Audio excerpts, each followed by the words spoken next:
Hello and welcome everyone. आज की इस वीडियो में हम बात करने वाले हैं भूगोल के 20 ऐसे प्रश्नों के बारे में जो कि पिछले कई सारे एग्जाम्स में काफ़ी बार रिपीट हुए हैं। तो ये वीडियो आपके लिए बहुत ज़्यादा इंपॉर्टेंट होने वाली है। वीडियो को लास्ट तक जरूर देखिएगा। तो चलिए वीडियो को शुरू करते हैं। प्रश्न नंबर 1, पृथ्वी के कुल स्थलीय क्षेत्र में भारत का कितना प्रतिशत हिस्सा है? आंसर बताऊं उससे पहले आपसे एक बात कहना चाहूँगा, अगर आपको किसी भी क्वेश्चन का आंसर पहले से पता है तो उसे कमेंट में ज़रूर लिखना, क्योंकि जो चीज़ें आप लिखते हो, कमेंट करते हो, उनको आप काफ़ी समय तक याद रख सकते हो। तो इसका सही आंसर होगा 2.4%।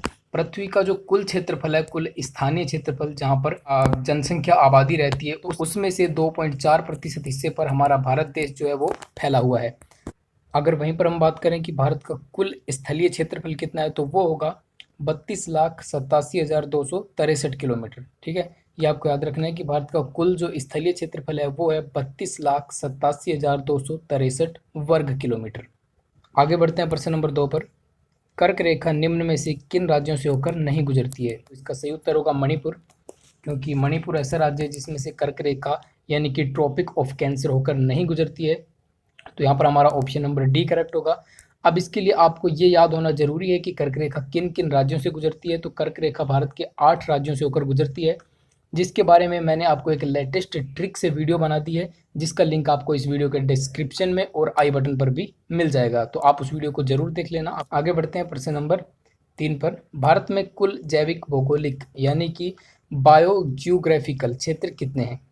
तो इसका सही उत्तर होगा ऑप्शन नंबर सी, भारत में कुल जैव भौगोलिक यानी कि बायो जियोग्राफिकल क्षेत्र है 10। लेकिन प्रश्न कई बार ये भी पूछा जाता है कि भारत को कुल कितने भौगोलिक क्षेत्रों में बांटा गया है, मतलब भारत में कुल कितने भौगोलिक क्षेत्र हैं। तो उसका आंसर होगा ऑप्शन नंबर बी 5, कि भारत के अंदर कुल 5 भौगोलिक क्षेत्र हैं, कुल 5 भौगोलिक प्रदेश हैं। लेकिन जैव भौगोलिक क्षेत्र की बात करें तो वो होंगे 10। इनमें आपको कन्फ्यूज नहीं होना है। आगे है प्रश्न नंबर 4, अरावली पर्वतमाला की सबसे ऊंची चोटी कौन सी है? तो इसका सही उत्तर होगा ऑप्शन नंबर डी, अरावली पर्वतमाला की सबसे ऊंची चोटी जो है उसका नाम है गुरु शिखर। और ये चोटी है कहाँ पर? तो ये राजस्थान के सिरोही जिले के अंदर। ठीक है, कौन से? सिरोही जिले के अंदर चोटी है जिसका नाम है गुरु शिखर, और ये अरावली पर्वतमाला की सबसे ऊंची चोटी है। अगर बात करें गुरु शिखर की ऊंचाई की, तो इसकी ऊंचाई है लगभग 1722 मीटर। अब आगे बढ़ते हैं प्रश्न नंबर 5 पर। निम्नलिखित में से कौन सा भारत का सबसे बड़ा ग्लेशियर है? तो इसका सही उत्तर होगा option number B, Siachen glacier. तो ये भारत का सबसे बड़ा ग्लेशियर है। ये हिमालय की पूर्वी काराकोरम पर्वतमाला में स्थित है और यह भारत पाक नियंत्रण रेखा के पास में स्थित है। अगर बात करें इसकी लंबाई की, तो इसकी लंबाई लगभग 70 से 76 किलोमीटर के आसपास है। तो ये आप याद रखेंगे कि भारत का सबसे बड़ा ग्लेशियर कौन सा है? सियाचिन ग्लेशियर। और वहीं पर बात करें विश्व के अंदर यह कौन से नंबर पर आता है, तो विश्व के अंदर यह दूसरे नंबर का सबसे बड़ा ग्लेशियर है। आगे बढ़ते हैं प्रश्न नंबर 6 पर। भारत में कुल कितने ज्वालामुखी हैं? तो इसका सही आंसर होगा ऑप्शन नंबर ए, भारत में कुल 2 ज्वालामुखी हैं, जिनमें से वर्तमान में एक ज्वालामुखी सक्रिय है और एक ज्वालामुखी जो है वो निष्क्रिय ज्वालामुखी है। नेक्स्ट है क्वेश्चन नंबर 7, भारत में स्थित एकमात्र सक्रिय ज्वालामुखी कौन सा है? जैसा कि मैंने अभी आपको बताया कि भारत में कुल 2 ज्वालामुखी हैं, जिनमें से एक है सक्रिय ज्वालामुखी और दूसरा है निष्क्रिय, जिसको हम प्रक्षुब्ध ज्वालामुखी भी बोलते हैं। बैरन नाम का ज्वालामुखी भारत में एकमात्र सक्रिय ज्वालामुखी है, और दूसरा ज्वालामुखी जो प्रक्षुब्ध ज्वालामुखी है उसका नाम है नारकोंडम। तो यहाँ पर हमारा ऑप्शन नंबर ए होगा कि नारकोंडम ज्वालामुखी जो है वो निष्क्रिय ज्वालामुखी है, और भारत का एकमात्र जो सक्रिय ज्वालामुखी है वो हो जाएगा हमारा ऑप्शन नंबर सी करेक्ट, बैरन ज्वालामुखी। अब बात आई है बैरन ज्वालामुखी की, तो ये कहाँ पर स्थित है? तो ये दोनों ही ज्वालामुखी, नारकोंडम और बैरन, दोनों ही ज्वालामुखी अंडमान निकोबार द्वीप समूह में स्थित हैं। और बात करें कि बैरन जो कि सक्रिय ज्वालामुखी है, यह मध्य अंडमान के पूर्व दिशा में स्थित है। ये आपको याद रखना है। आगे है प्रश्न नंबर 8, फूलों की घाटी यानी कि वैली ऑफ फ्लावर्स राष्ट्रीय उद्यान किस राज्य में स्थित है? तो ये प्रश्न काफ़ी बार एग्जाम्स में रिपीट होता है, बहुत ही ज़्यादा इंपॉर्टेंट क्वेश्चन है। तो इसका करेक्ट आंसर होगा उत्तराखंड। फूलों की घाटी यानी कि वैली ऑफ फ्लावर्स जो है ये उत्तराखंड में स्थित है।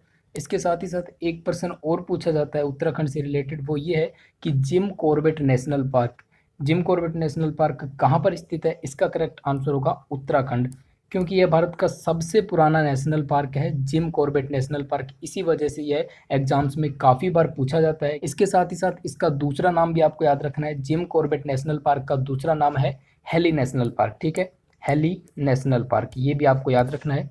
आगे बढ़ते हैं प्रश्न नंबर 9 पर। काजीरंगा राष्ट्रीय उद्यान कहाँ पर स्थित है?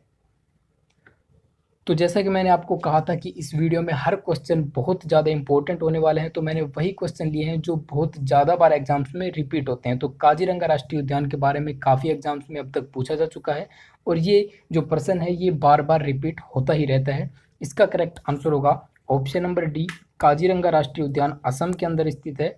अब काजीरंगा राष्ट्रीय उद्यान इतना इम्पोर्टेंट क्यों है? तो इसका सही आंसर होगा काजीरंगा राष्ट्रीय उद्यान में एकमात्र ऐसा राष्ट्रीय उद्यान है जिसमें एक सींग वाले गैंडे पाए जाते हैं। क्या पाए जाते हैं? एक सींग वाले गैंडे। तो इस वजह से काजीरंगा राष्ट्रीय उद्यान बहुत ज़्यादा इंपॉर्टेंट है। तो ये स्थित है असम के अंदर। अगर आपको वीडियो अच्छी लग रही है तो लाइक और शेयर जरूर करना, और अगर आप चैनल पर नए हो तो सब्सक्राइब करके बेल आइकन को जरूर प्रेस कर लेना, ताकि आपको ऐसे ही एजुकेशनल वीडियोज हमेशा मिलते रहें। नेक्स्ट है क्वेश्चन नंबर 10, निम्न में से कौन सी भारत की सबसे बड़ी मीठे पानी की झील है? तो इसका सही उत्तर होगा ऑप्शन नंबर ए, भारत की सबसे बड़ी मीठे पानी की झील है वुलर झील। और ये वुलर झील जो है यह जम्मू कश्मीर में स्थित है, ये भी आपको याद रखना है, ठीक है। वुलर झील भारत की सबसे बड़ी मीठे पानी की झील है और यह स्थित है जम्मू कश्मीर के अंदर। मैं आपको यहाँ पर एक फैक्ट बताता हूँ कि विश्व की सबसे बड़ी जो मीठे पानी की झील है वो कौन सी है? उसका सही आंसर होगा सुपीरियर झील। सुपीरियर झील विश्व में स्थित सबसे बड़ी मीठे पानी की झील है और यह कहाँ पर स्थित है? यह स्थित है कनाडा और अमेरिका के मध्य में। आगे बढ़ते हैं प्रश्न नंबर 11 पर। एशिया महाद्वीप की सबसे बड़ी ताजे पानी की झील कौन सी है? तो इसका सही आंसर भी यही होगा ऑप्शन नंबर डी, वुलर झील, जो कि भारत की सबसे बड़ी मीठे पानी की झील है। इसके साथ ही साथ यह एशिया महाद्वीप की, पूरे एशिया महाद्वीप की सबसे बड़ी ताजे पानी की झील भी यही है। नेक्स्ट है क्वेश्चन नंबर 12, हीराकुंड बांध किस नदी पर स्थापित किया गया है? तो यहाँ पर सही आंसर होगा ऑप्शन नंबर सी, हीराकुंड बांध महानदी पर बनाया गया है। अब बात आई है हीराकुंड बांध की, तो हीराकुंड बांध उड़ीसा में स्थित है और यह उड़ीसा के अंदर महानदी पर बना हुआ है, ये आपको याद रखना है। आगे बढ़ते हैं प्रश्न नंबर 13 पर। भारत का सबसे ऊंचा बांध कौन सा है? अभी हमने बात की कि भारत का सबसे लंबा बांध है हीराकुंड बांध, लेकिन हम बात करें भारत के सबसे ऊंचे बांध की तो वो होगा टिहरी बांध। और ये टिहरी बांध उत्तराखंड राज्य में, ठीक है, कहाँ पर? उत्तराखंड राज्य में स्थित है। और कौन सी नदी पर है? ये भागीरथी नदी पर। तो ये भी आपको याद रखना है कि भारत का सबसे ऊंचा बांध टिहरी बांध है, जो कि उत्तराखंड राज्य में भागीरथी नदी पर बना हुआ है। आगे बढ़ते हैं प्रश्न नंबर 14 पर। कान्हा राष्ट्रीय उद्यान किस राज्य में स्थित है? तो यहाँ पर इसका करेक्ट आंसर होगा ऑप्शन नंबर डी, कान्हा राष्ट्रीय उद्यान मध्य प्रदेश के अंदर स्थित है। आगे चलते हैं प्रश्न नंबर 15 पर। लखनऊ किस नदी के किनारे बसा हुआ है? तो ये क्वेश्चन भी काफ़ी बार एग्जाम्स में रिपीट हो चुका है। इसका सही उत्तर होगा option number C, Lucknow Gomti नदी के किनारे पर बसा हुआ है। इसे आप याद रखेंगे, काफ़ी बार एग्जाम्स में ये क्वेश्चन रिपीट हुआ है। आगे है प्रश्न नंबर 16, निम्नलिखित में से किस ग्रह को ग्रहों की श्रेणी से बाहर कर दिया गया था? तो इसका सही उत्तर होगा ऑप्शन नंबर डी, यम, यानी कि प्लूटो ग्रह को ग्रहों की श्रेणी से बाहर कर दिया गया था। तो ये आप याद रखेंगे कि अगस्त 2006 के अंदर, ठीक है, अगस्त 2006 में अंतर्राष्ट्रीय खगोलीय संघ ने प्लूटो ग्रह को, जो कि हमारे ग्रह की श्रेणी में आया करता था, इसको बोने ग्रह की श्रेणी में डाल दिया और वर्तमान के अंदर हमारे सौरमंडल में कुल 8 ग्रह हैं। आगे बढ़ते हैं प्रश्न नंबर 17 पर। भोर का तारा तथा पृथ्वी की बहन किस ग्रह को कहा जाता है? तो इसका सही उत्तर होगा ऑप्शन नंबर बी, तो घनत्व, आकार और व्यास में समान होने के कारण शुक्र ग्रह को पृथ्वी का भगिनी ग्रह यानी कि पृथ्वी की बहन भी कहा जाता है। अब यहाँ पर मैं आपको शुक्र ग्रह के बारे में कुछ फैक्ट बताता हूँ जो कि अक्सर एग्जाम्स में पूछे जाते हैं। तो पृथ्वी के सबसे निकटतम ग्रह की अगर बात आती है तो वो यही है, शुक्र ग्रह पृथ्वी का सबसे निकटतम ग्रह है। और सौरमंडल का सबसे चमकीला ग्रह भी यही है, शुक्र। और सौरमंडल का सबसे गर्म ग्रह की बात करें तो वो भी यही है, शुक्र ग्रह। यहाँ पर आपको कंफ्यूज नहीं होना है, सबसे निकट जो सूर्य के ग्रह है वो है बुध, लेकिन सबसे गर्म ग्रह कौन सा होता है? शुक्र होता है। और सबसे चमकीला ग्रह भी शुक्र ही होता है। और इसे सांझ का तारा या भोर का तारा कहा जाता है, क्योंकि यह शाम में पश्चिम दिशा में और सुबह के समय में पूर्व दिशा में आकाश में दिखाई पड़ता है।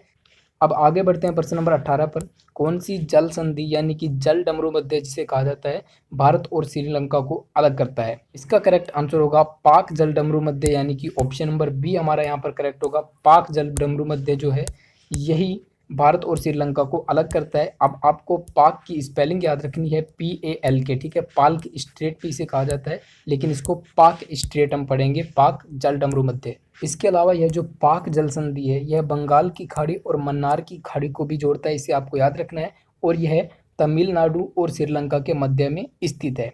आगे बढ़ते हैं प्रश्न नंबर 19 पर। निम्न में से किसे अरेबियन समुद्र की रानी कहा जाता है?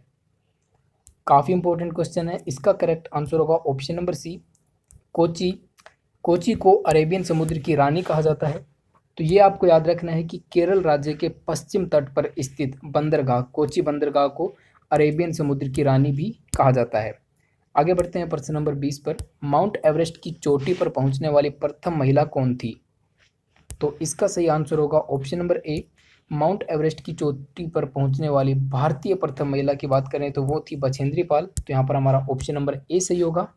अब यहाँ पर माउंट एवरेस्ट की बात आई है तो हम बात कर लेते हैं कि विश्व की प्रथम महिला कौन थी। तो इसका आंसर होगा जुंगो ताबेई, जो है ये जापान की रहने वाली हैं, और इन्होंने 1975 को यानी कि 1975 को माउंट एवरेस्ट पर फतेह हासिल की थी। माउंट एवरेस्ट की चढ़ाई इन्होंने सबसे पहले की थी। तो ये थी विश्व की प्रथम महिला।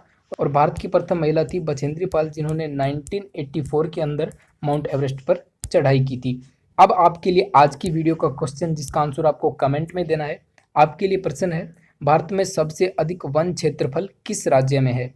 आपके ऑप्शन है पंजाब, झारखंड, मध्य प्रदेश या फिर मिजोरम। तो आज की वीडियो में यही 20 मोस्ट इंपॉर्टेंट क्वेश्चन थे जो कि काफ़ी बार एग्जाम्स में रिपीट होते हैं। उम्मीद करता हूँ आपको वीडियो अच्छी लगी होगी और कुछ नई इन्फॉर्मेशन आपको ज़रूर मिली होगी। अगर आप चैनल पर नए हो तो सब्सक्राइब करके बेल आइकन को प्रेस कर लेना, ताकि आपको लेटेस्ट वीडियोज़ के नोटिफिकेशन मिलते रहें। और इस वीडियो को लाइक और शेयर ज़रूर कीजिएगा। मिलेंगे नेक्स्ट वीडियो में। Till then bye.